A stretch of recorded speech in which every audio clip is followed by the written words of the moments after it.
बिहार में second phase की भर्ती जो कि बीपीएससी के माध्यम से पब्लिक नोटिस निकाली गई है प्राइमरी के लिए, इसमें जो सिलेबस है उसको लेकर के बहुत ज़्यादा कन्फ्यूजन बना हुआ है कि क्या सिलेबस गलतीवश ऐसा हो गया है या फिर जानबूझ करके ऐसा दिया गया है।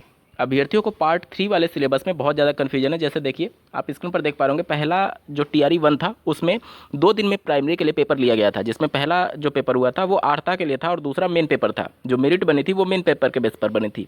लेकिन टीआरई 2 में जब प्राइमरी के पद लगभग 9431 पद हैं, उनको जब जोड़ा गया है तो इसके लिए जो सिलेबस जारी किया गया है, इसमें महत्वपूर्ण बदलाव ये हो गया है कि अब आपकी 2 दिन परीक्षा नहीं होगी, एक ही दिन परीक्षा होगी। और जो आर्ता वाला पहला पेपर था उसके 30 प्रश्न ही पूछे जाएंगे, जिसको इंक्लूड कर दिया गया है मेन पेपर में।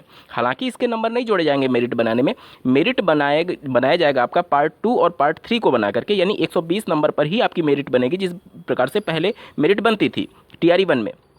लेकिन आपको दोनों पेपर मर्ज कर दिया गया है, यानी आहर्ता वाला और मेन पेपर। आहर्ता में सिर्फ आपको 30% क्वालिफाइंग मार्क रखा गया, उसके मार्क्स नहीं जोड़े जाएंगे।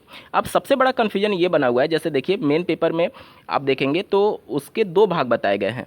दूसरा भाग जो है वो 40 प्रश्न पूछे जाने की बात की गई है, जो कि सामान्य अध्ययन का होगा। और तीसरा भाग जो पूछा जा रहा है वो 80 प्रश्न पूछे जाएंगे विषय से संबंधित। अब यहाँ पर पहला भाग तो कोई कन्फ्यूजन ही नहीं है कि क्वालिफाइंग नेचर का ये पेपर होगा, उसमें मतलब भाग होगा और इसमें 30 प्रश्न पूछे जाएंगे, जिसका 30% यानी 9 नंबर लाना अनिवार्य होगा। भाग 2 में इन्होंने सामान्य अध्ययन, प्राथमिक गणित और ये सभी बातें बताई हैं। और भाग 3 में आप देखेंगे तो हिंदी भाषा, उर्दू भाषा और बांग्ला भाषा, तीनों में से किसी एक भाषा का चुनाव करने की बात कही गई है।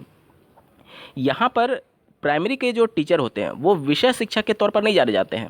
अगर आप अपर प्राइमरी की बात करेंगे, टीजीटी की बात करेंगे, पीजीटी की बात करेंगे, तो वो विषय शिक्षक के तौर पर जाने जाते हैं और पर्टिकुलर किसी एक विषय से वो लोग अप्लाई करते हैं। तो वहाँ पर विषय का ज्ञान होना आवश्यक है, वहाँ पर आप देखेंगे पेपर में विषय का ज्ञान पूछा जाता है। लेकिन यहाँ पर प्राइमरी में कोई विषय का शिक्षक नहीं होता है। इस वजह से अगर आप टीआरई 1 का सिलेबस देखेंगे, मैं आपको दिखा रहा हूँ, देखिए स्क्रीन पर आप टीआरई 1 का सिलेबस देख पा रहे होंगे। पहला पार्ट जो था आहर्ता से संबंधित था और सामान्य अध्ययन। देखिए दूसरे वाले सीरियल नंबर पर आपको प्राथमिक विद्यालय के अध्यापकों के लिए सामान्य अध्ययन का पेपर 120 नंबर का दिख रहा था। इसमें सामान्य अध्ययन ही केवल पूछा जाता है, जो सब्जेक्ट रिलेटेड प्रश्न है वो नहीं पूछे जाते हैं, क्योंकि प्राइमरी में सभी सब्जेक्ट से प्रश्न पूछे जाएंगे। जबकि आप जैसे ही हायर क्लासेज में जाएंगे, जैसे अपर प्राइमरी, टीजीटी, पीजीटी में, तो वहाँ पर जिस विषय से आपने अप्लाई किया है सिर्फ वही विषय आपसे पूछा जाएगा। जबकि प्राइमरी में क्या होता है, केवल सामान्य विषय होता है। बाकी के अगर आप देखेंगे, माध्यमिक का देख लीजिए, तो विषय एवं सामान्य अध्ययन के बारे में मेंशन किया गया है। इसी प्रकार से जब आप पीजीटी का देखेंगे तो यहाँ पर भी देखिए विषय एवं सामान्य अध्ययन की बात की गई है।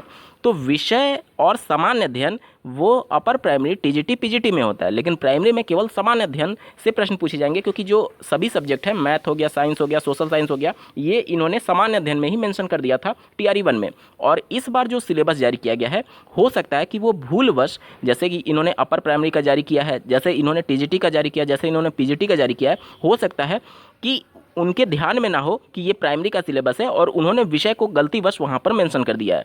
हालांकि अभी आयोग का आपको इंतजार करना होगा। हो सकता है कि 1-2 दिन में एक संशोधित सिलेबस जारी कर दिया जाए, क्योंकि प्राइमरी के जो शिक्षक होते हैं वो विषय शिक्षक के तौर पर नहीं जाने जाते हैं, इसलिए स्पेशली पर्टिकुलर किसी एक विषय का ज्ञान उनसे नहीं पूछा जाता है। ठीक है, तो अभी आपको इंतजार करना होगा, क्योंकि यहाँ पर जो पार्ट 3 में इन्होंने हिंदी, उर्दू और बांग्ला विषय की बात की गई है टीआरई 2 में नए सिलेबस के अंतर्गत। वहाँ पर लैंग्वेज जो कि पार्ट 3 में पूछा जा रहा है वो ऑलरेडी आपका पार्ट 1 में जो कि आहर्ता वाला है, एलिजिबिलिटी वाला है, उसमें पूछा जा चुका है सिलेबस में। तो वहाँ पर पार्ट 3 या तो भूलवश मेंशन हो गया है। आपको इंतजार करना होगा थोड़ा सा, हो सकता है बीपीएससी संशोधित सिलेबस फिर से जारी करे। उम्मीद करता हूँ आप सभी के डाउट क्लियर हो गए होंगे। इस वीडियो को देखने के लिए आपका बहुत बहुत धन्यवाद। भगवान करे आपका दिन शुभ हो।